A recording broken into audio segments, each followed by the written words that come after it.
Hi there, my name is Hannah, Product Marketing Manager here at Trainual, and today we're going to be talking about the Everyone group. So in case you missed it, there's a new group that's been added to your account called the Everyone group, and every user that you add to your account is automatically added to the Everyone group, which helps you share subjects with the whole team in just a couple of clicks and with 100% confidence that nobody's slipping through the cracks. So let's go find the Everyone group.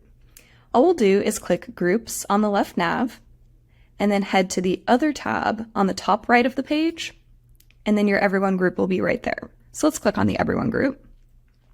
You'll notice that I can't add or remove anyone from this group because it's automatically updated in real time as I add and remove people from my Trainual account. Now let's head to the Content tab.